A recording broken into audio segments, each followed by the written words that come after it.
Hey guys, all right, so I want to touch on a topic today that I truly believe I have seen a lot of people wrestling with. Mostly women, I will say that, but I've seen a lot of women lately who are wrestling with the idea of, am I in purpose? Am I fulfilling my purpose? Am I where I'm supposed to be? Am I doing enough for God? A lot of these women that I hear these questions from are young mothers or maybe mothers to be. It's very much the younger generation. And I just wanted to bring some encouragement and some hope to some of you women who are asking yourself this question. Am I doing enough for God? Am I walking in purpose? It's almost like you feel like you're in a season where you're what maybe looks like from the external view of laziness, or you're not doing enough, or you just feel like you're in this place of really you're so used to just the go, go, go and the do, do, do that God has actually shifted you in this season into a stillness and a sitting at his feet and learning a new season that you've never learned before. Um, the younger generation, I would say in early 20s, it's very much this high paced. You got social media, you got everything is quick, you got AI, you got quick responses, you got quick outcomes, you got everything is quick, quick, quick, fast food, all of this very quick. And I think that this generation is great for that, because I do believe that Jesus is coming back soon and we don't have time to be sitting around and doing nothing. But I do believe that there are those who are in a season of quickness, and then there are those who are in a season of learning kind of how to sit back, be still, and wait upon the Lord, and get more oil. I love the story about the 5 bridesmaids, or the 10 bridesmaids. 5 bridesmaids had oil. The other 5 actually had oil too. They all had oil. The difference was 5 of them had extra oil. And so I believe we're in a season and a time where we are seeing the 10 bridesmaids, and everybody has oil. But there are those 5 who actually are, he's calling to a season of stillness. He's calling to a season of sitting at his feet. And that doesn't mean doing nothing. It just means your spiritual state is at a stillness. You're not overcome by all the busyness anymore. You are in this place of learning how to actually steward zeal. At first, when we get that zeal, we get baptized, we get saved. Everybody's an evangelist. Everybody go preach the gospel, make disciples. Let's go to the downtown, area and tell everybody about Jesus. And it's like everybody's evangelist right when they get saved and baptized. And then, we get so zealous in that, and that is a good thing. But there is a time where God says, hey, I actually need you to pull back. I actually need you to surrender your purpose to me, like surrender preaching the gospel to me, and actually sit with me and let me give you some wisdom and knowledge and understanding on how to carry the weight that I want to bring you in later, but I need to teach you right now how to actually carry it. And I've got to do some heart surgery. I've got to do some things within you so that you are ready to take that second wind of zeal to the nations, and to do all of these different things for my kingdom. God really has to kind of almost let you go, and then he pulls you back just so that he could relaunch you. I think about a slingshot. you have to actually pull it back for it to have a greater impact and a greater capacity to make an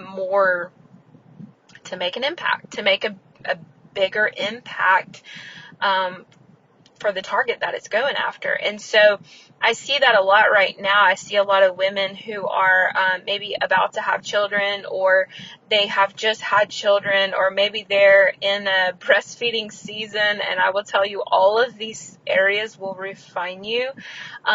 Being pregnant will refine you. Having a baby for the first time will refine you. Breastfeeding, for 2 or 3 years, however long you do it, that will refine you. But it's actually such a beautiful refinement, because it gives you the opportunity to choose humility, to choose being a servant to even your children. Even a newborn baby, you constantly have to learn to serve. And I just really want to encourage some of you women that are feeling like you're not doing anything, like you feel idle, it's foreign to you, because you're like, I've never had to do this before, and it feels like I'm doing nothing, and I feel like I'm not fulfilling purpose. But I will tell you that the very first purpose of a woman is actually to be the helper of the man. And then the second most important purpose given to women by God is to be fruitful and multiply. So motherhood is literally the second purpose that God gives women. The first one, again, he says to Adam, I'm going to create a helper for you. And so he creates Eve as the helper, and then he says, be fruitful and multiply. So motherhood is such a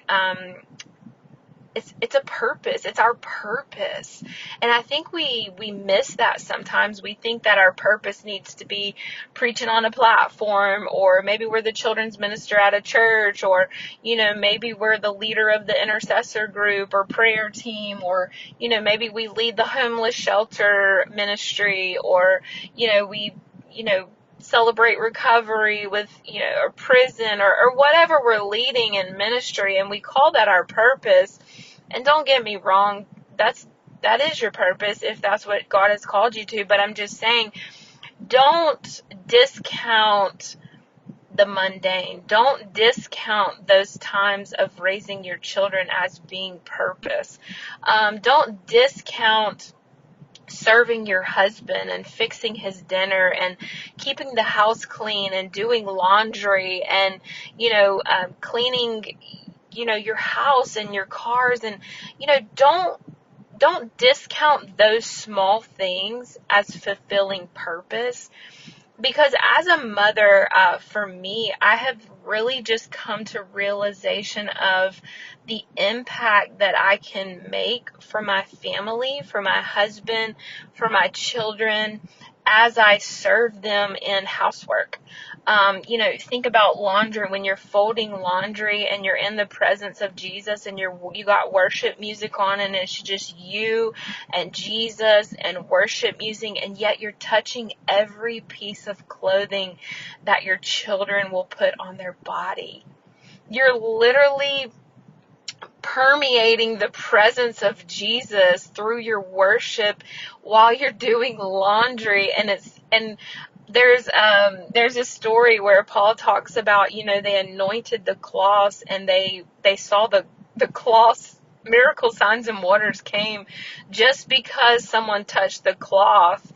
And I think about that even with laundry, and it's like, do we really understand the impact as mothers that we could make in the lives of our children, in the lives of our husbands as they go to work every day? And here we are folding their laundry, and we're prophesying over their laundry, maybe, I don't know. I remember my daughter, she loves to have her back scratched at night, and And I just many times would just scratch her back, and I would just begin to prophesy over her. One time, she wanted me to put lotion on her feet and massage her feet. And, I just began to massage her feet and just, declare that she would preach the gospel to all the nations, that God would take her feet in places that she never imagined to go. And, do we take advantage of that time that really is ministry? One of my ministry partner, Abigail, she is about to have a baby, and, we were going through all of her clothes and the socks and just like every little thing. And I just thought, wow, like, to think about, like, you could literally just see the presence of Jesus, like, everything that you touch, your child it's going to be a part of your children's lives. And you literally can just like saturate that in the presence of Jesus, so that when they come into the world, they come back into this home that has just been saturated and stewarded in the presence of Jesus, with worship music and the atmosphere and just everything. But I just truly feel that as women, we take advantage of the time that we have to make an impact for the kingdom, and just the small things of just, when our kids go to school. For me as a stay-at-home mom, my kids go to school and I come back home, I go in their rooms, I pick up everything, I make their beds. But I'm not just doing that because I want the house to look clean, or because I do it because I know my daughter loves to come home and just get in her room and get in the presence and cleanse from her daily life at school, and just sit and with Jesus. And I know she loves to do that. And so I was, her first day of school, I was like, I know she's going to be stepping into a new school, a new atmosphere, around a lot of people, a lot of things. She discerns very well in the spiritual realm. So I knew, like, okay, she's going to need a place to just come and cleanse when she gets home. And so, I took time to just make her bed and just really cleanse her room out, and just, speak over it and pray over her room, and just make it a place prepared for her to come home to sit with Jesus. My son, I often go in their rooms and I pray and I prophesy. Maybe I'll just have my time with Jesus that day in their room, just to usher in the presence, to just keep that atmosphere available for my children to be able to come home to a place of peace. I know that my husband doesn't like, a lot of laundry piled up. So when I began to see the laundry piled up, I love my husband. So I'm like, okay, I know he doesn't want to come home from work and, maybe have a stressful day or whatever. I want to make sure that the house is a place of peace and rest, and that he can come home and not have to be overwhelmed by clutter, by messiness, just all of that stuff. It just really helps keep the atmosphere at a place of peace. And that is serving your children. That is serving your spouse. That is being a helper. That is, that's the ministry of being able to be at home as a mom. And I know some of you moms may work full-time jobs, but, you have the weekends. Like, I really just want to encourage moms, like, you can make a greater impact in the spiritual state of your family than you think. I don't think women really realize how powerful they truly are in the spiritual realm. And the impact that just a prayer or a cry out to God, or just a day of dancing in your house, or a day of, worship music or singing, or just continuing to steward that atmosphere, like, makes a big difference in the lives of your children and the lives of your spouse. And I just wanted to encourage women, don't discount your purpose at home. Don't discount the way that you can minister to your family through cooking them a meal and maybe singing or putting on worship music or washing the dishes and like just really just appreciating the ability to allow your family to step in that type of atmosphere because you have stewarded the presence of Jesus well. Because I think when we talk about serving people, we automatically think we have to do something for somebody like visible, like something that somebody sees us doing. But I think we need to go back to a deeper depth of serving and realize that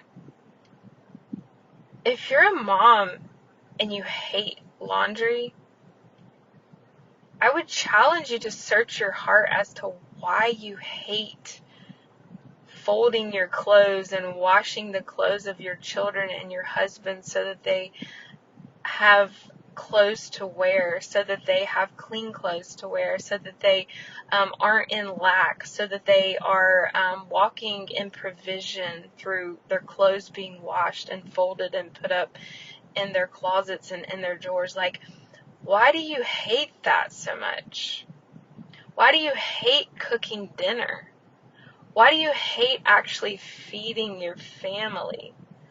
That tells me, if you hate that, that tells me that there's a place in your heart that Jesus needs to work on, because you should be joyful in walking in your original purpose given by God.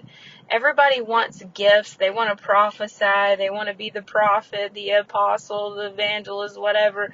Everybody wants all these titles, yet they don't even appreciate the title of mom. They don't appreciate the title of wife. They don't appreciate the title of daughter or sister. Like, can we get back to original purpose?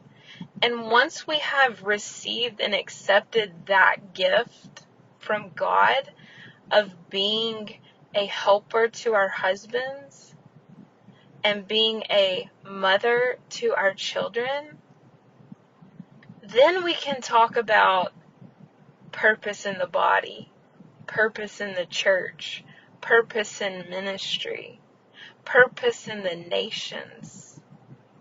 Because I'll be honest with you, there's no way you can be a mother to nations if you don't even appreciate your purpose as a mother in your own home.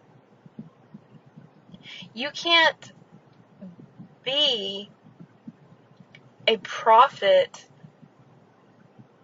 or an evangelist, a preacher and a teacher, an apostle, whatever you want to call yourself in the church, if you at home don't even appreciate the first partnership between you and your husband that God gave you, if you don't have your household down right, if you don't actually have a joy and a zeal to serve your husband and to be his partner and his helper, your very first purpose given by God,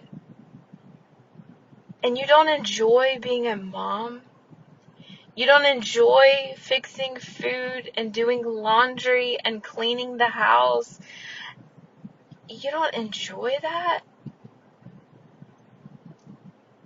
your second purpose given by God, why in the world, if you have rejected the first two purposes he gave you, why in the world would he send you out with a purpose when you haven't even accepted the first two purposes that He gave you? So many people are walking in, quote unquote, what they call purpose, yet they've rejected their original ordained purpose given by God in their household. So as women, I encourage you this week, do an evaluation. What do you constantly speak out of your mouth that you don't like? I hate doing laundry. I hate cleaning. I hate cooking. Why? Those are the things that provide for your children.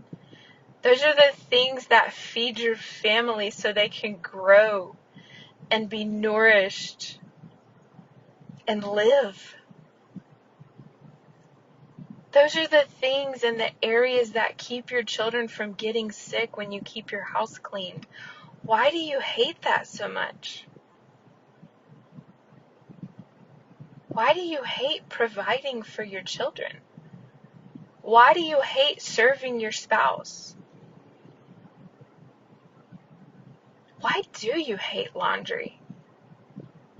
Let's get to the root of why we continue to speak death over our purpose.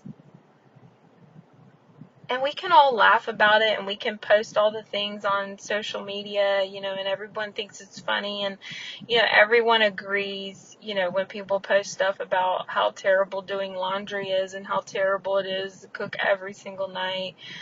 But really, you're just cursing yourself, and you're really just cursing the purpose that God gave you. So I challenge you this week, evaluate what you don't like about being a wife and a mother, and let's get back to loving the purpose that God chose for us and gave to us. I love you guys. If you have any questions, if you need prayer, please feel free to reach out to us. If you are interested in going to Africa, we have a meeting August 16th at 6 p.m. Central Standard Time on Zoom. You can find it on our website, globalfootprintsministries.com. We would love to see you there to see. We'll just have more details. We're going to talk a little bit about the trip as much as we know. And we will go into detail. You can ask questions, but we would love you to be there if you're interested in going to the nations with us. We'll have a pretty big group going with us, so it will be a fun time. But just reach out to us, let us know. Stay connected. Follow us on social media so you don't miss anything. We love you guys, and we will talk to you next week.